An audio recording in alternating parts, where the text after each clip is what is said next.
다 함께 성경 암송하심으로 새벽 기도회 시작하겠습니다. 너희는 사도들과 선지자들의 터 위에 세우심을 입은 자라. 그리스도 예수께서 친히 모퉁이 돌이 되셨느니라. 그의 안에서 건물마다 서로 연결하여 주 안에서 성전이 되어가고 너희도 성령 안에서 하나님이 거하실 처소가 되기 위하여 그리스도 예수 안에서 함께 지어져 가느니라. 아멘. 함께 말씀 보시겠습니다. 오늘 하나님께서 우리에게 주시는 말씀은 잠언 22장 17절로 29절 말씀입니다. 저는 17절과 18절을 봉독해 드리겠습니다. 너는 귀를 기울여 지혜 있는 자의 말씀을 들으며 내 지식에 마음을 둘지어다. 이것을 내 속에 보존하며 내 입술 위에 함께 있게 함이 아름다우니라. 아멘. 오늘 본문이 시작되는 22장 17절부터 다음 주 수요일 본문 24장 34절까지는 지혜로운 자가 주는 교훈이라는 소제목으로 한데 묶을 수 있습니다. 이 부분은 젊은이들에게 지혜 선생의 말을 잘 듣고 적용하도록 훈계하는 총 30가지의 금언들로 이루어져 있습니다. 오늘은 이 교훈의 서론적인 부분과 그리고 처음 5가지 금언들을 함께 살펴보기를 원합니다. 우리가 함께 읽은 17절부터 그리고 21절까지 이 부분이 서론 부분인데요. 17절을 다시 한번 읽어보겠습니다. 너는 귀를 기울여 지혜 있는 자의 말씀을 들으며 내 지식에 마음을 둘지어다. 여기서 잠언의 기자는 지혜의 귀를 기울이며 지식의 마음을 두라라고 명령하고 있습니다. 지혜의 귀를 기울이라는 명령은 말 그대로 지혜의 말씀에 관심을 가지고 주의를 집중하여서 경청하라는 말입니다. 그런가 하면 지식의 마음을 두라는 명령은 그 지식을 매우 중요한 것으로 여겨 집중하라는 말입니다. 이렇게 간곡한 명령으로 주의를 집중시킨 기자는 그렇다면 왜 지혜자의 말을 듣는 것이 이토록 중요한지 그 이유를 3가지로 소개하고 있습니다. 먼저 지혜자의 말을 귀를 기울이고 듣고 마음에 두어야 하는 첫 번째 이유는 18절에 등장합니다. 무엇입니까? 18절 가장 마지막 부분을 보시면 이렇게 하는 것은 아름다운 일이기 때문이라고 말합니다.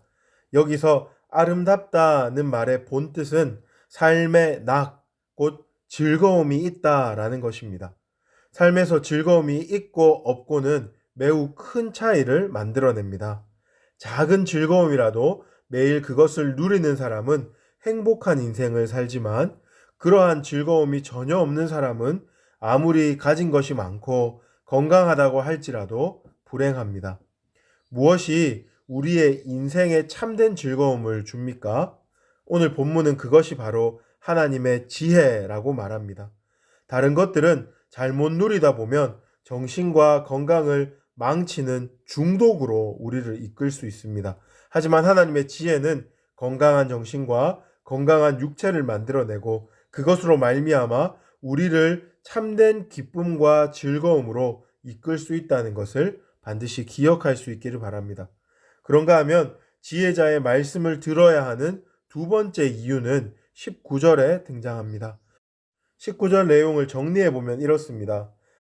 너에게 지혜의 말씀을 들으라고 하는 이유는 너로 하여금 여호와를 의뢰하게 하려 함이다 라는 말입니다.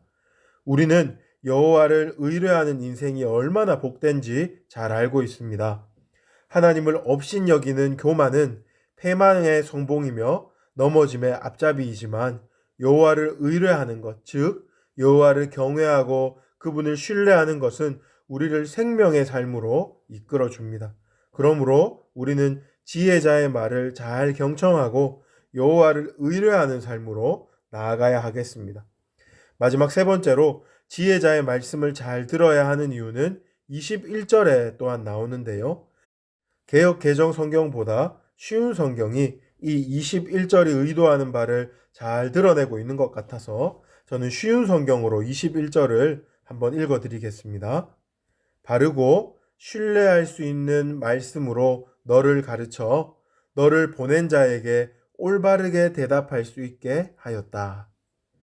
보십시오. 여기서 우리는 지혜자의 말씀을 잘 들어야 하는 이유가 바르고 신뢰할 수 있는 가르침으로 인해 나에게 일을 맡기는 사람이 하는 말을 참뜻을 잘 이해하고 적절한 대답을 할 수 있게 되기 때문이라는 것을 알 수 있습니다. 다른 사람의 말을 잘 듣고 그 참뜻을 파악하고 그에 맞게 적절한 대답을 하는 것, 이것은 사람과의 관계에서 특히 우리가 사회생활을 하면서 정말 중요한 것인데요. 여기서 잠언의 저자는 지혜로운 자의 말씀을 잘 듣고 마음에 새기면 이런 능력이 생길 것이라고 아주 중요한 팁을 우리에게 주고 있는 것입니다. 이상의 세 가지 이유를 통해서 우리는 지혜자의 말씀을 듣고 마음에 새기는 것이 얼마나 가치롭고 중요한 일인지를 파악했습니다.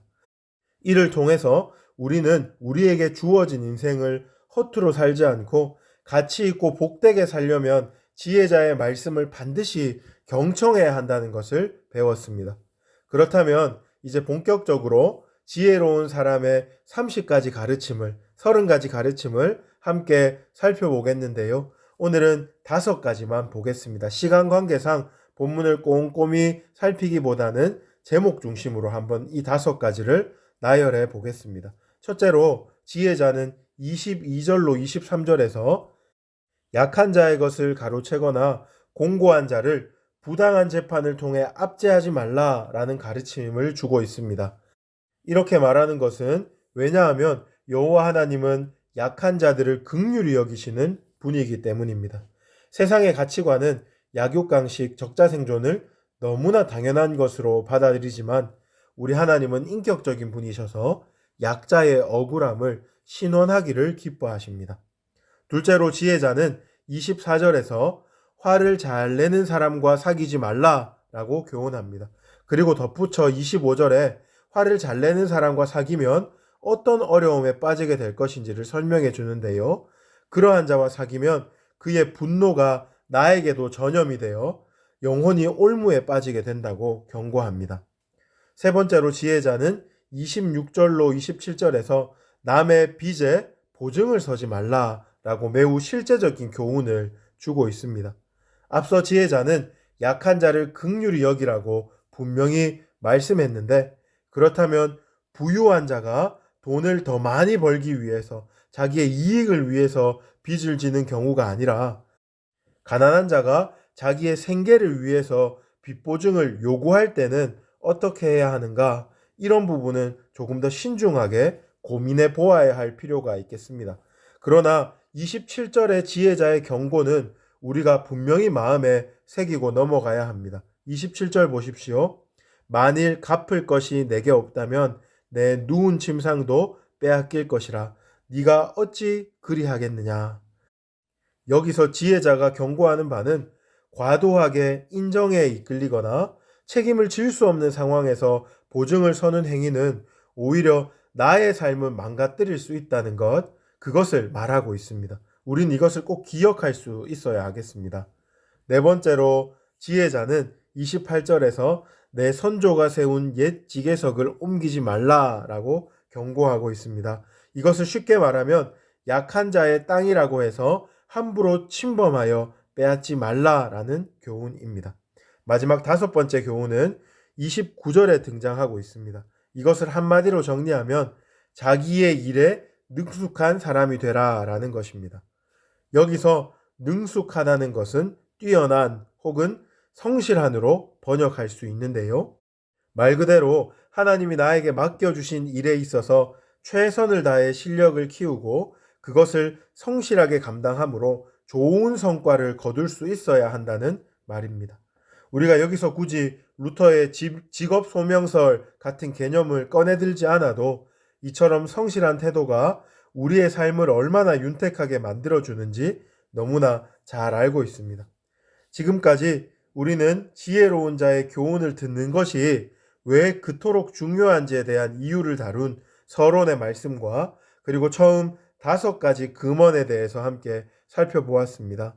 정말 피가 되고 살이 되는 교훈들인데요. 성령께서 이 새벽에 이 교훈들 하나하나를 우리의 마음과 생각에 딱 붙여주시기를 원합니다. 그리하여서 참으로 복되고 즐거운 인생, 생명력이 넘치는 인생을 사는 우리 모두가 될 수 있기를 주님의 이름으로 축복합니다. 이제 들었던 말씀을 기억하면서 세 가지 기도 제목 나누겠습니다. 먼저 하나님의 지혜로운 말씀을 잘 듣고 마음에 새기게 하여 주옵소서. 그 말씀에 겸손히 순종하여 참으로 아름답고 즐거운 인생, 생명력이 넘치는 삶을 살아가게 하여 주옵소서. 두 번째로 내일은 교회 설립 70주년 기념주일입니다. 내일 드려지는 주일 예배 가운데 하나님의 강력한 임재하심이 있게 하여 주시고 우리 교회에 부흥을 허락하여 주옵소서. 마지막 세 번째로 코로나19 사태가 하루속히 종식되게 하여 주옵시고 특별히 교회를 불쌍히 여기사 이 일을 통해서 교회가 더욱더 하나님 앞에 엎드리고 새롭게 되는 계기가 되게 하여 주옵소서. 나눈 기도 제목과 여러분 가지고 계신 기도 제목 가지고 우리 주여 부르짖고 합심으로 기도하시겠습니다. 주여.